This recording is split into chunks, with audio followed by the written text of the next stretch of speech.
Blog Talk Radio.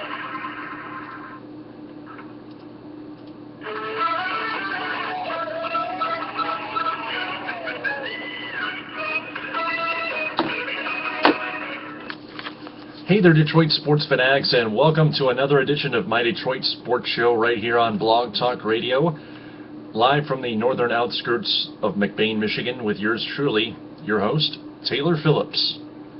This is the Pistons edition, and if you have opinions or want to join in on the conversation about the Detroit Pistons, you can call in by phone at 646-478-4837. Again, that's 646-478-4837. This show will be 15 to 30 minutes long as always and is recorded and archived, so you can listen to it as many times as you want, unlimited, in an unlimited number. Again, the guest phone number is 646-478-4837. That's 646-478-4837. You can also post your opinions and comments on my talk show post or on my timeline on my personal Facebook profile, Taylor Phillips, at facebook.com/Phil1DT. On my Detroit sports page, Taylor Phillips' Detroit sports page, at facebook.com/Taylor's sports page, and in Taylor Phillips' Detroit sports group. You can also follow me on Twitter and on Tumblr at DT2Phillips. You can also search me on LinkedIn, YouTube, and Google, Taylor Phillips. I'm simulcasting on YouTube via Google.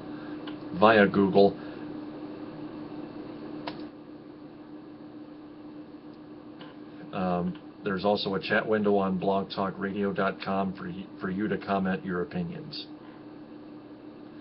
Before we begin talking about the Pistons, here are the guidelines for all the listeners of tonight's show.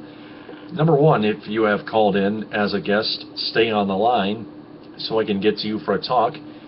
If you hang up by mistake, not a big deal. Just redial this number, 646-478-4837, and then stay on the line. Number two, keep it very clean. No profanity, vulgarity, graphic violence talk, criticism of the host, distasteful disregard, or anything below the belt of any subject matter. Number three, treat each other with respect. Don't verbally abuse one another or I'll mute you for the remainder of the show. Number four, if you don't know much about Detroit sports, you can still just listen to my show for education and entertainment. Number five, only I can change the topic because I'm the host of the show.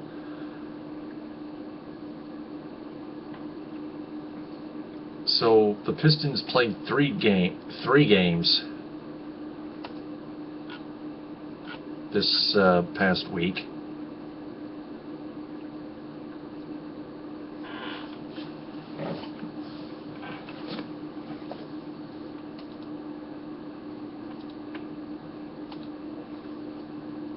They started off on Monday in Cleveland against the Cavaliers.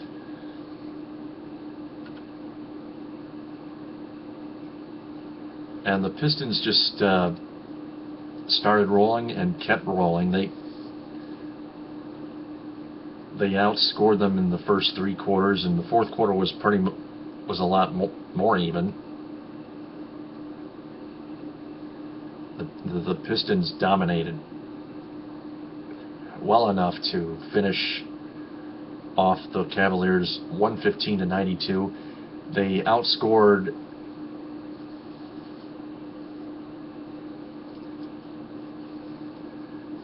the Cavaliers 89 to 18 plus 22 is 40 plus 24 is 64. 89 to 64 through the first three quarters, and the Cavaliers scored 28 points compared to the Pistons 26 in the fourth and final quarter. which was not enough for a comeback, as the Pistons just steamrolled the Cavaliers 115-92.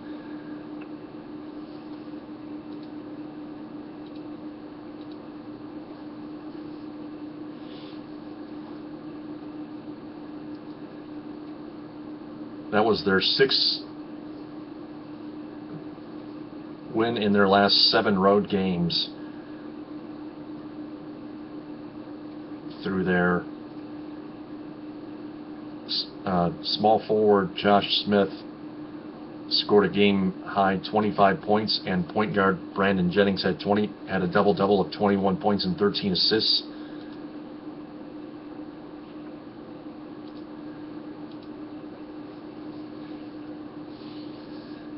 Free throw shooting, not too bad, 72.2% for the Pistons compared to 66.7% from the Cavaliers.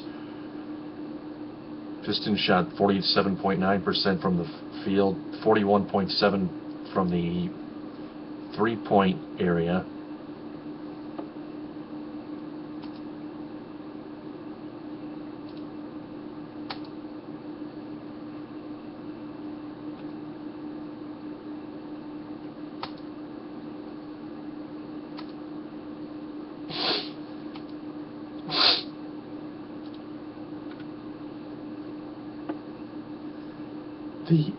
The Pistons were doing well in the paint once again.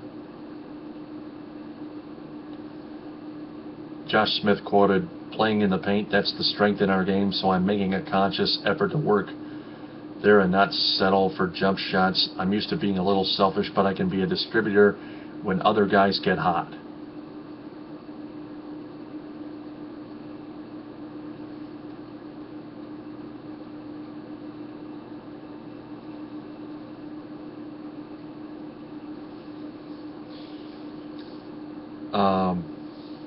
Former Piston and current Cavaliers center Andrew Bynum shot 0 for 11 from the field in 23 minutes, and he did not score a single point, not even from the free throw line.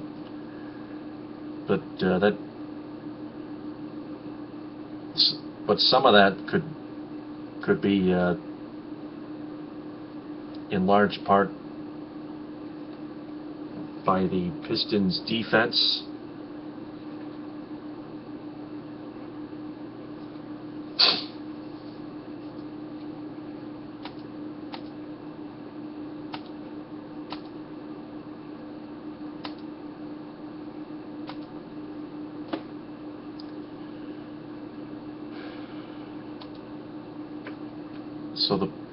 So with that win, the Pistons improved to 8-6 on the road.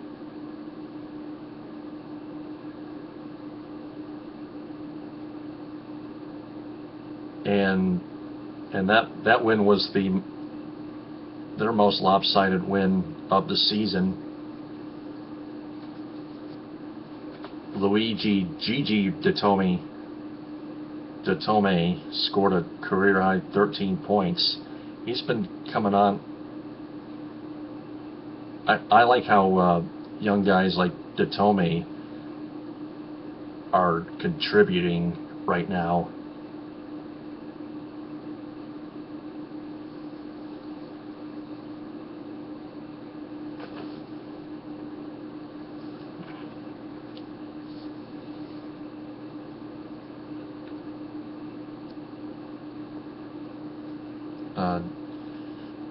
Andre Drummond and Greg Monroe also.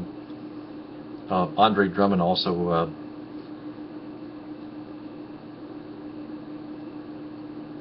got a double-double.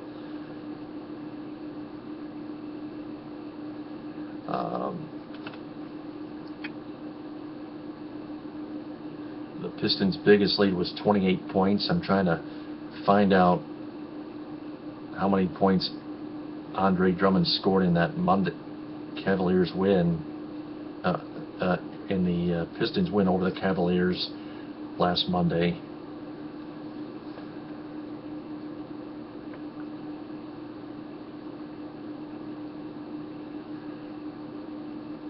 He and Greg Monroe each grabbed 11 rebounds.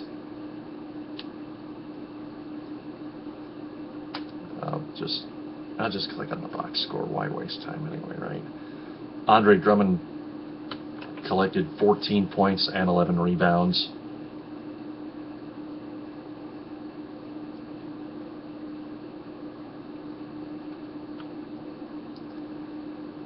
And there was not a single Cavaliers player who earned a double-double.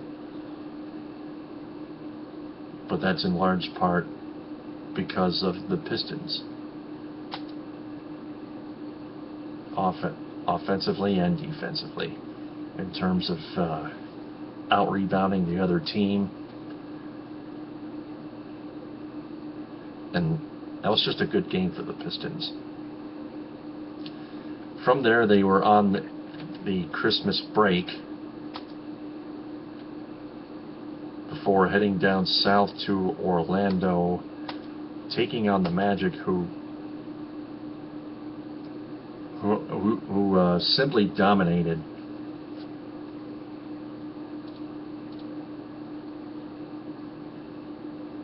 This game from scratch, outscoring the Pistons 26-21 in the first quarter, 29-27 in the second quarter. That sounded close. 30-18 in the third quarter, which was pretty much the dagger. And the Pistons outscored the Magic 26-24, which is also even. That wasn't enough. Final score with that one, 109-92 Magic. That was last Friday, as the Pistons were coming off their Christmas break. Probably still hungover from their break, I might say. It sounds mostly like a figure of speech, but the Pistons' biggest lead was only one. Magic led by as many as 22.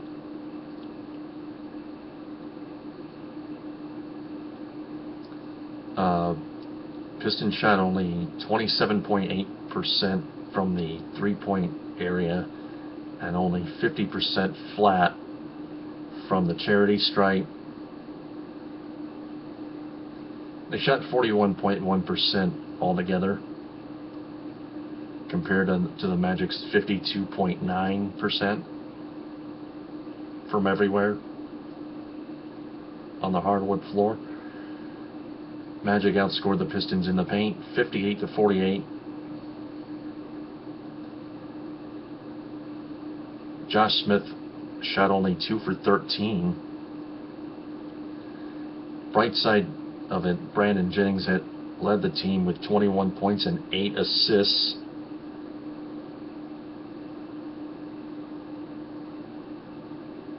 With that loss snapped the Pistons' 3-game road winning streak. Former Piston Aaron Aflalo scored a game-high 23 points. And rookie Victor Oladipo cashed in with 16 points and a career-high 11 assists for the Magic.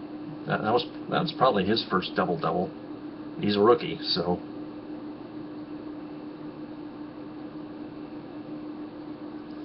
The Magic led by double digits throughout the final 21 minutes of the contest.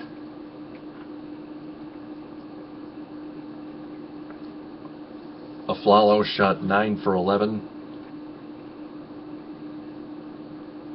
exceeding 50% shooting for the 4th straight game, despite turning his ankle in the third quarter. He actually went on to finish the game.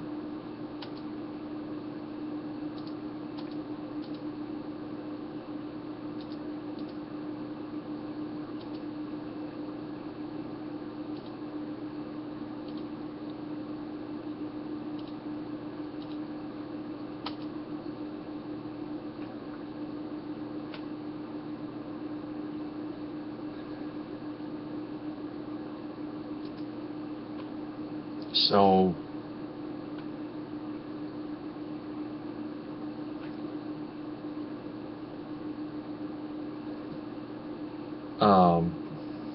oh, one more stat. Contavious Caldwell-Pope played 24 scoreless minutes with no rebounds or assists and 4 fouls.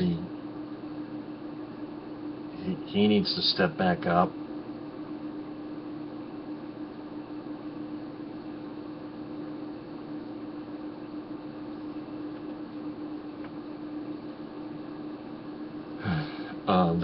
The Pistons were turning the ball over 15 times compared to Magic's 13.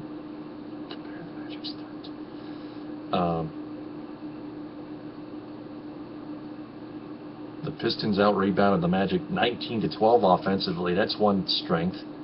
Total rebounds, Magic 49, Pistons 48. That's pretty much even.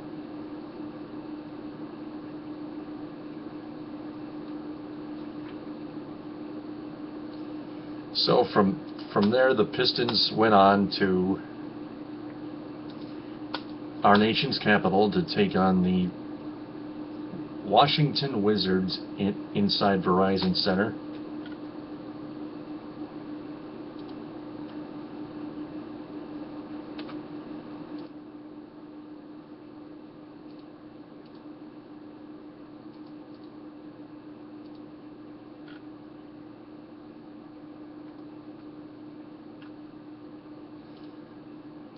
And the Pistons just continue to get beaten up as the Wizards dominated the Pistons through the first half, 62-41, and the Pistons didn't even outscore them in a single quarter. Wizards 24, Pistons 21 in the third quarter, and then each team scored 20 points in the fourth. Wizards went on to win 106-82. A landslide, second landslide loss in a row for the Pistons, both on the road. All 3 games the Pistons played in the past week were on the road, but those last 2 games were those last 2 defeats were probably from a hangover of some sort.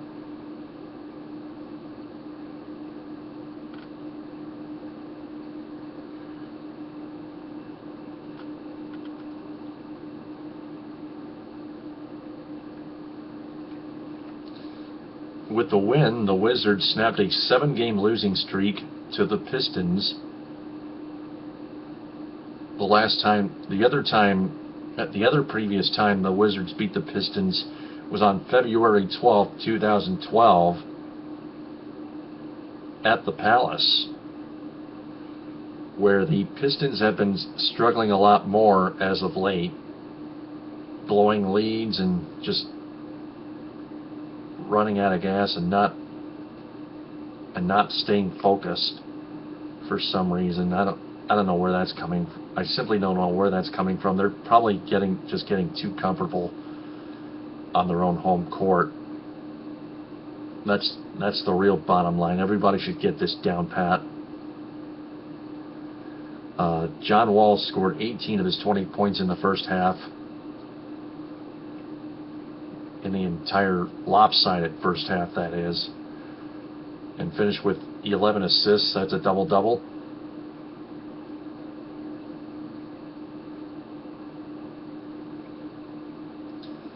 Greg Monroe led the Pistons with 14 points. Jennings had 13. Pistons were out-rebounded totally 46-38. Out-rebounded offensively 16-11. 22 turnovers for the Pistons compared to their 15 in Orlando the night before. The Pistons were just getting worse in terms of taking care of the basketball. They were outscored on a fast break 19-13, and points in the paint were exactly even at 48 apiece. The Pistons never led, never even led in the game, not once. The Wizards led by as many as 28 points. Man. Pistons, what do you got to do? I know you're kind of a little hungover, but you have got to, Pistons, you have got to regain your energy, regain at least most of your energy somehow, because right now you're getting a lot worse, not only at home but on the road as well. After winning three straight, you lose 2 straight, both by a landslide, and you just don't know what to do.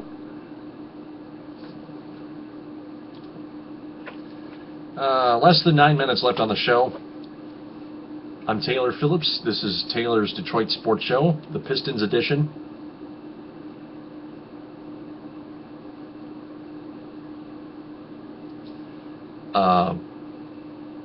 So I'm going to go ahead and move on because I don't have much time left on the show. The Pistons now fall to 7th place in the Eastern Conference, still in 2nd place in the Central Division at 14-18. The Bulls are 11-17. The Pacers are still at 24-5. Still the best in the league, the entire league. Upcoming games for the Pistons, they are looking for revenge against those Wizards tomorrow night.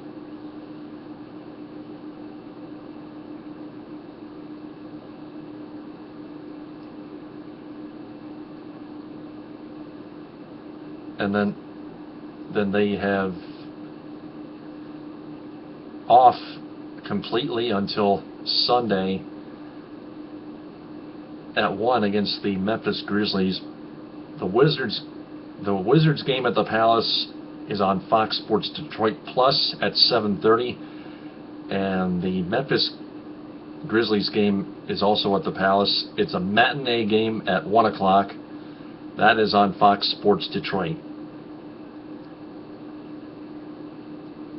And on the radio, they are both on 97.1 The Ticket in Detroit.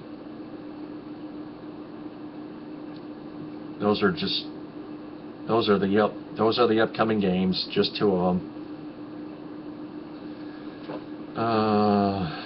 The Wizards are in 5th place right now at 13-14. 5th place in the Eastern Conference, and 3rd place in the Southeast Division.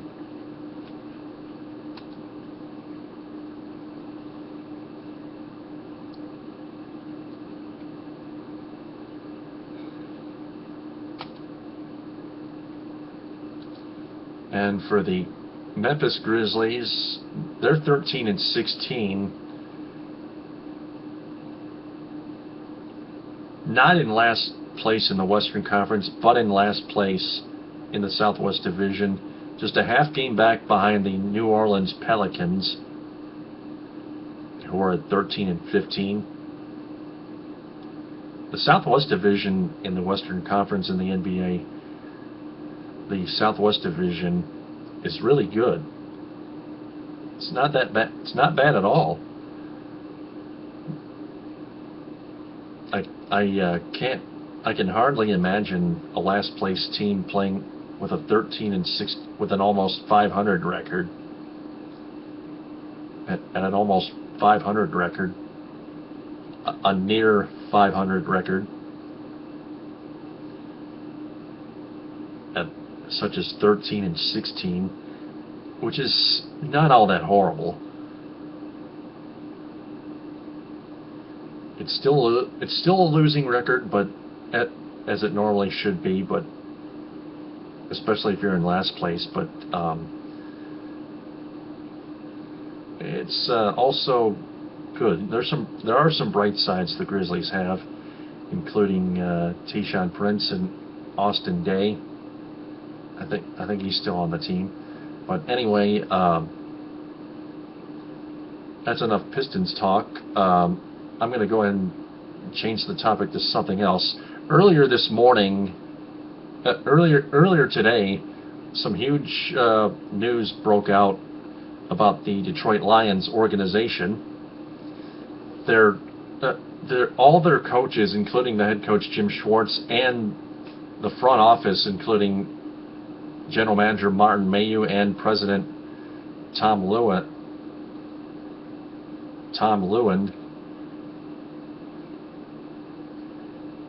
will likely be fired soon as tomorrow, starting with Jim Schwartz. And I want all your thoughts on that. Just leave your comments on here, on Facebook, on Twitter, Tumblr, everywhere else, LinkedIn, YouTube, Google, StumbleUpon, everywhere. I got a lot of social networking accounts. I even have an Instagram too. That's DT2Phillips. So other upcoming games. The past games, actually, Michigan got routed by Kansas 31-14 in the Buffalo Wild Wings Bowl. Changes do need to happen, but it appears Hoke and his coaching staff will remain for another year. Less than 3 minutes to go. I'm going to wrap this up, except for one more thing. There's an upcoming game tomorrow night. Besides the Pistons, the Red Wings are in Nashville taking on the Predators.